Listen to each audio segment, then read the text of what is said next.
warahmatullahi wabarakatuh. Halo teman-teman. Kaliza. Kaliza angin. Ya ulang yo tadi. Aku kurang ngomong. Ayo tadi ci ro lu. Assalamualaikum warahmatullahi wabarakatuh. Halo teman-teman semuanya, perkenalkan kami dari kelompok 6. Saya Sabila Hirunisa dengan NIM belakang 069. Saya Kalisa Zara dengan NIM 061. Saya Ayasi Hani Hartomo dengan NIM 059. Saya Surasi Pemenang dengan NIM belakang 062. Di sini kami akan ngobrol santai mengenai tugas praktikum keperawatan jiwa, topik kualitas personal, dimensi sosial, dan dimensi respon. Selamat menyaksikan.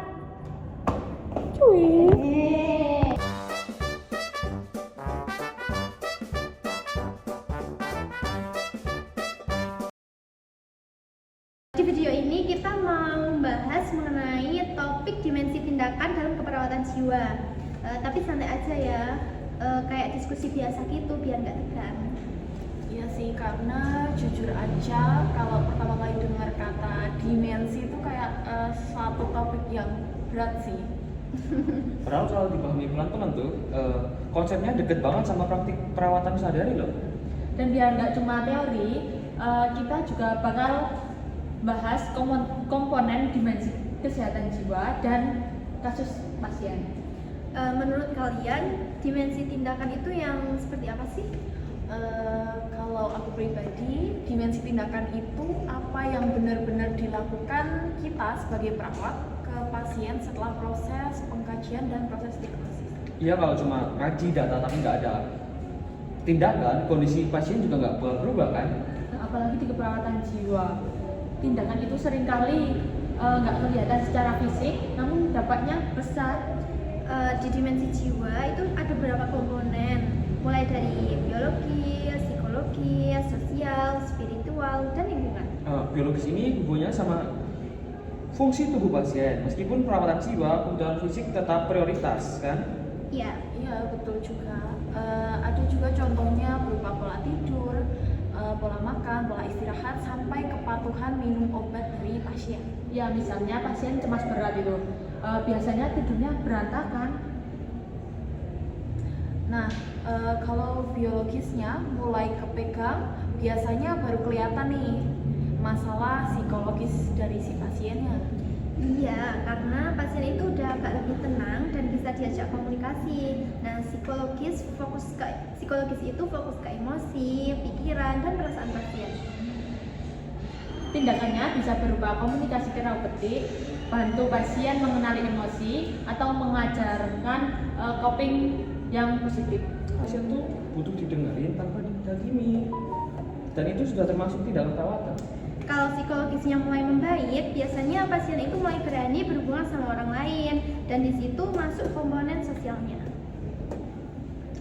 Betul, karena kondisi emosi yang lebih stabil bikin pasien tuh lebih siap berinteraksi. Pemikiran tentang sosial ini tentang cara bagaimana pasien berhubungan sama orang lain. Banyak juga kasus pasien jiwa yang menarik diri konflik atau nggak punya dukungan sosial, bahkan terkadang nggak punya dukungan dari keluarga sendiri. Iya sih, kelihatannya pasien ya kalau kita lihat. Makanya tindakan kita yang bisa kita lakuin sebagai perawat, misalnya berupa latihan interaksi bertahap dan bukan memaksa pasien secara langsung untuk aktif.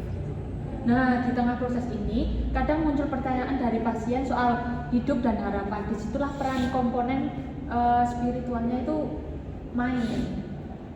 Oh, jadi selama ini spiritual tuh bukan cuman tentang ibadah aja ya?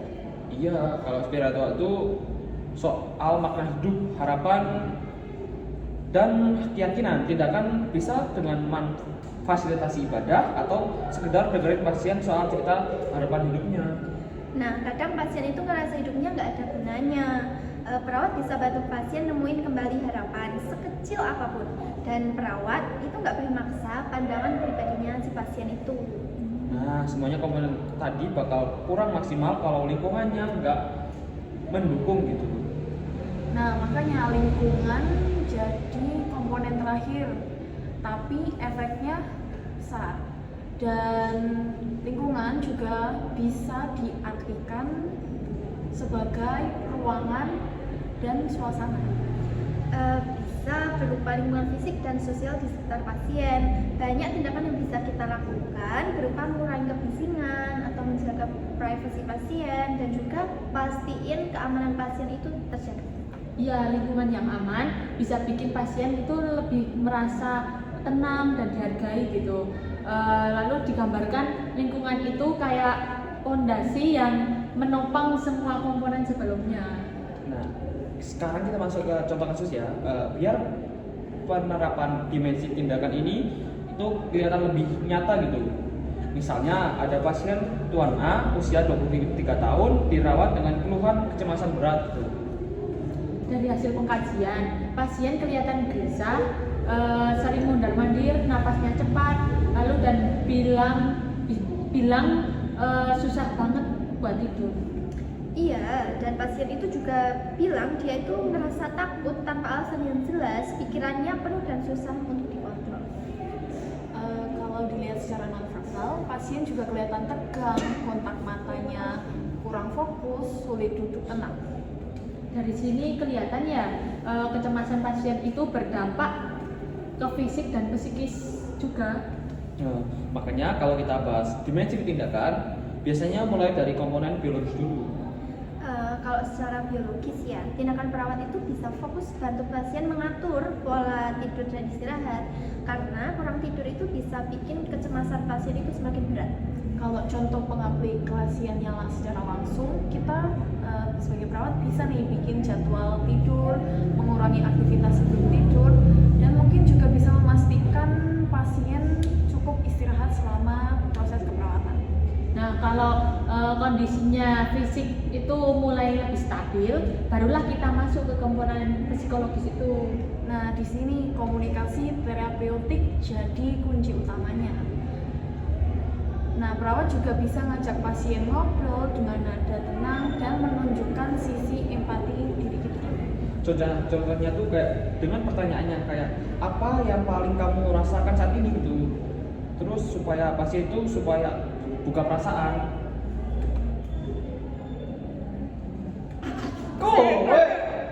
Ya. Selain itu, perawat itu juga bisa ngajarin teknik relaksasi nih, kayak napas dalam, biar pasien itu punya cara buat menenangin diri sendiri. Nah, terus jangan lupa dimensi tindakan juga menyentuh komponen sosial loh.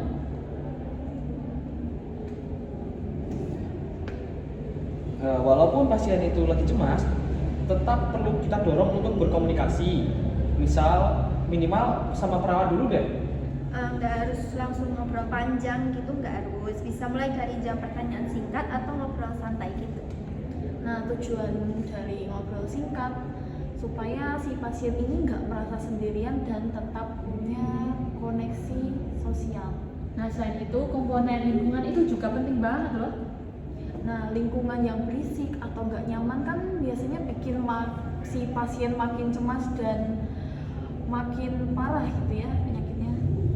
Makanya perawat itu bisa menciptakan suasana yang tenang, aman dan minim gangguan. Dengan lingkungan yang kondusif, pasien itu jadi lebih rileks dan ngerasa nyaman. Nah, kalau dilihat dari keseluruhan, tindakan keperawatan Tuan A itu saling berkaitan satu sama lain.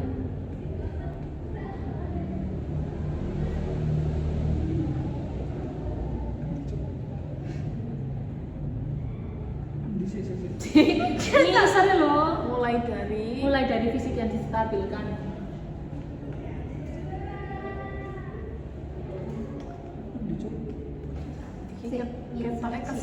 Katanya kesimpulannya diwaca anu wae deh.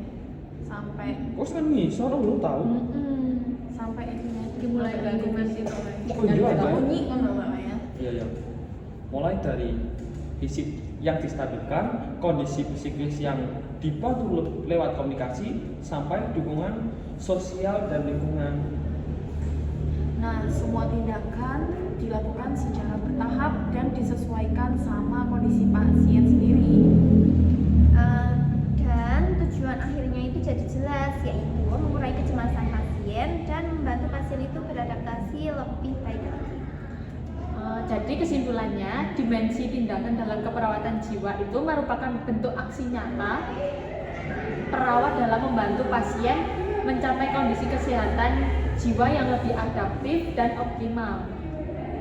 Nah, dimensi ini tidak hanya berfokus pada tindakan fisik, tetapi mencakup pendekatan holistik yang melibatkan aspek biologis, aspek psikologis, sosial, spiritual, dan lingkungan.